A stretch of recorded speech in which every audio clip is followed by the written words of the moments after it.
What's going on?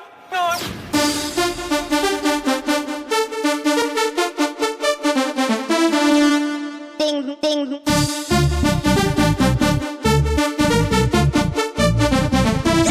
Crazy.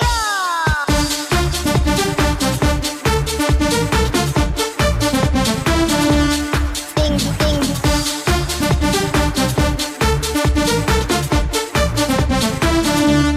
Bam, bam. Ding, ding, ding, ding, ding. Bam, bam, bam. Ding, ding, ding, ding, ding, ding.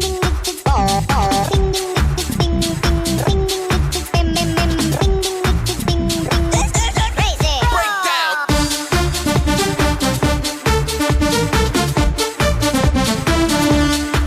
ding.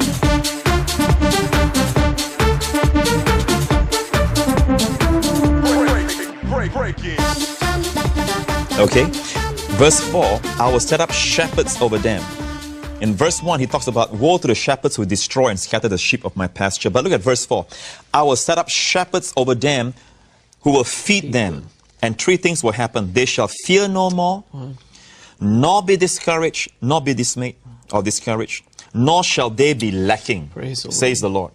So God is raising shepherds like you, Jeremy. All right, shepherds like Brother Copeland. So God is raising shepherds like you, Jeremy. All right, shepherds like Brother Copeland. Ding, ding.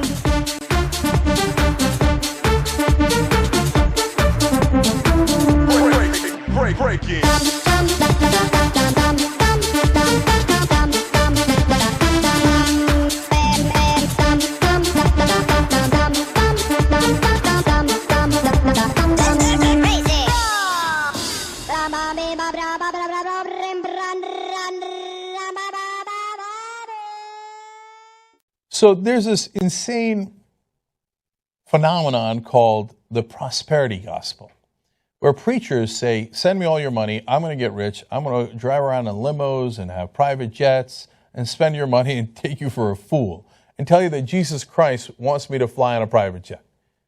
How can anybody believe this? Black preachers do it, white preachers do it. There's a black preacher named Creflo Dollar. He changed his name to Dollar. And people are like, oh yeah, absolutely. Here you go. Here's all my life savings. Go ahead. Please let me into heaven. Yeah, because God, when he's figuring out who's going to get into heaven, is going to ask Creflo Dollar. Hey, Creflo, how much did they pay you? They paid you, oh, how many jets you got? Oh, you're up to 6. All right, go ahead, let him into heaven. Who can possibly believe that?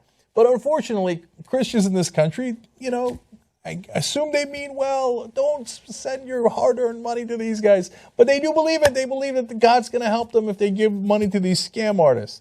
Now, in this case, it's Kenneth Copeland and Jesse Duplantis. Guy's name sounds like duplicitous.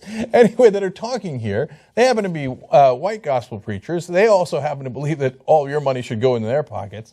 And they're going to talk about why they need private jets. You're thinking, no, that can't be. They're not really going to talk. Yes, they are. Watch. Got in the plane that God so graciously gave us. We're flying home. As I was going home, the Lord, real quickly, he said, Jesse, do you like your plane? Now, I thought that's an odd statement. I said, well, certainly, Lord. He said, do you really like it? And I thought, well, yes, Lord. Then he said this, so that's it? I didn't know how to handle it for me. I went, what? He said, you're going to let your faith stagnate? And when he said that, that shocked me. I went, whoa, wait. I literally unbuckled my seatbelt, my plane. I stood up. My pilots looked around and said, do you need something? I said, no, I'm talking to God right now. And he went back to flying. You couldn't have done that on an airliner. No, sir. No way. Stand up and say, what'd you say, Lord? No. Okay, no, yeah. And the guy sitting over there saying, what the hell does he think he's doing? You can't do that. You can't do that. No. The world is in such a shape, we can't get there without this. That's right. We've got to have this. We would have, the mess that the airlines are in today, I would have to stop. I'm being very conservative. At least 75 to 80, more like 90% of what we're doing, because you can't get there from here. It's impossible. Oh, no, yeah, God said I need my private jet. I mean, I can't get there from here. Of course you can. You take a regular plane, right? Oh, no, but I'm talking to God. I love this. Did you catch what he said in the middle? First of all, They're having a show where this guy claims he's talking to God, and God is telling him to buy a second jet. He says, you don't want your ministry to stagnate, do you? Because if you only had one private jet, well, Jesus would be very displeased. Who can believe that? Who can believe that? But apparently millions of Americans. They're like, oh, yeah, no. God probably wanted to talk to this guy. And anyway, he said, all right, God, what you doing? Oh, pilot, no, go back to flying the plane. Otherwise, we're all going to die. Okay, God, what you say? Oh, no, yeah, I should get a second place, shouldn't I? Okay, well, I mean, you can't talk to God when there's all this riffraff around in a regular plane, right? I mean, Oral Roberts, who's one of the godfathers of the snake oil salesman routine in the first place, he apparently messed up and would fly among regular people. Yuck! They explain that here. When I was flying for Oral Roberts, now Oral used to fly airlines, Right. but even back there then, man, it got to the place where it was agitating his spirit, Sure. people coming up to him. He had become famous, and they wanting him to pray for him and all that. You can't manage that today. Right. This dope-filled world. Right. And get in a long tube with a bunch of demons. Right. That's exactly the And point. it's deadly. And it works on you hard. It really does. So anyway, I wanted to make that clear so the devil can't lie to you and say, see there, them preachers spending all that money, just fat cats riding around. It's not a comedy skit. That's funnier than any comedy skit I've ever seen. But it's not one.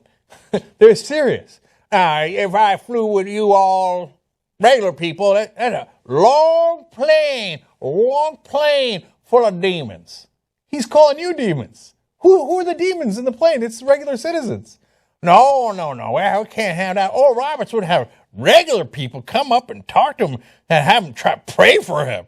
I mean, he's a preacher. He's not supposed to pray for you, right? You are a Christian, a real Christian. What did he do first? He threw out the money changers from the temple. Here the money changers go and build me a larger temple and then give me a couple of private jets on top. And you look at that and go, oh, okay.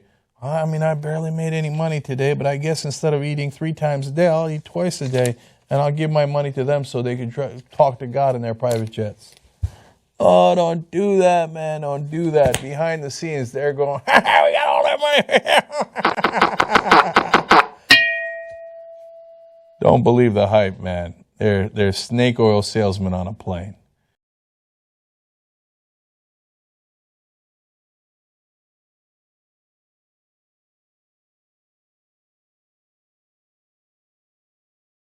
This is a longtime friend and partner of this ministry, Kenneth Copeland Ministries. I know my grandparents were in your country, Yes, 2005, yeah. I think, and you were a strong support to them in that meeting, and I know they've never I forgotten enjoyed it. having them. And of course, they love you, and they love your ministry.